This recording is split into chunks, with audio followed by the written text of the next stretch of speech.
Et oui les amis, aujourd'hui on se retrouve pour la présentation de ce petit Snake. Alors je vous rassure, il est bien endormi. Allez maintenant, c'est parti! Et salut les makers, j'espère que tu vas bien. Aujourd'hui on se retrouve pour la nouvelle vidéo sur la présentation de ce petit Snake qui vient tout chaudement de sortir de l'imprimante. Voilà, donc il vient juste de sortir, on peut voir qu'il est un petit peu dur.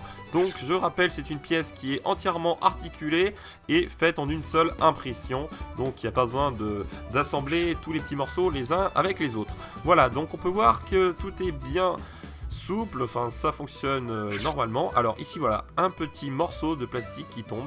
Alors non, ce n'est pas un défaut de la pièce, c'est tout simplement les supports. Alors celui-ci est un petit peu plus dur, donc on va se munir d'une petite pince et on va venir enlever tous les petits supports qui sont restés donc accrochés à cette pièce. Alors les supports bien entendu servent pour l'impression. Quand vous avez certaines pièces qui sont un petit peu trop fragiles ou que tout simplement il y a une partie de la pièce qui est dans le vide, vous êtes obligé de mettre des supports sur vos pièces et ça c'est très important. Et vous pouvez aussi choisir bien entendu la taille des supports, la façon dont vous voulez, enfin il y a plein de paramètres à régler. Voilà, en tout cas moi pour ma part j'ai mis des supports et visiblement mon PLA il les a bien collés puisque j'arrive pas à les enlever. Normalement on devrait les enlever à la main et là il faut vraiment se munir d'une petite pince. Mais ça pose pas de souci en tout cas. Il s'enlève assez facilement avec la pince, comme vous pouvez le voir, il n'y a aucun problème.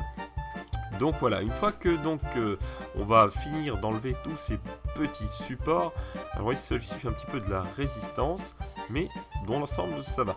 Donc ensuite, bien entendu, pour chaque pièce que vous imprimez, n'oubliez pas de faire un petit coup de ponçage à la fin, ou tout simplement pour enlever les petits défauts qui peuvent être dus à l'impression. Voilà le résultat, une fois tout ça terminé, nettoyé. Donc voilà le petit Snake. Donc comme on peut le voir, il est vraiment très joli, il a un design assez sympa. Et on peut voir, donc il y a quelques encore petits nettoyages à faire, j'ai pas eu le temps de faire un petit ponçage comme vous pouvez le voir ici. Mais sinon dans l'ensemble, la pièce est relativement très jolie. Voilà, c'est assez sympa, ça a l'air d'être assez souple. Et on peut s'amuser à écrire un petit peu des lettres, etc. Voilà, on se retrouve donc à l'extérieur, où là je vais vous montrer un petit peu le Snake dans son milieu naturel, si on peut dire. Alors je vous allez me dire, oui, un serpent bleu, c'est vrai que c'est une espèce en voie de disparition, hein. Donc comme vous pouvez le voir, ce petit serpent est vraiment, voilà, très souple. Vous pouvez le voir, j'y balance, il bouge absolument, vraiment très bien, donc il n'y a aucun souci de ce côté-là. C'est une très jolie petite pièce qui peut venir tout simplement agrémenter votre maison. Voilà, vous pouvez aussi faire un petit cadeau si vous le souhaitez à quelqu'un, ça peut être une petite idée sympa. Si vous avez aimé cette vidéo, n'hésitez pas à laisser les petits pouces, et surtout, n'oublie pas de partager cette vidéo un maximum autour de toi. Voilà. Et si tu n'es pas encore abonné à cette chaîne, alors n'hésite pas à t'abonner en cliquant oui ici sur le petit logo. Ça permettra de pouvoir suivre toutes les nouvelles vidéos qui sortiront sur ma chaîne.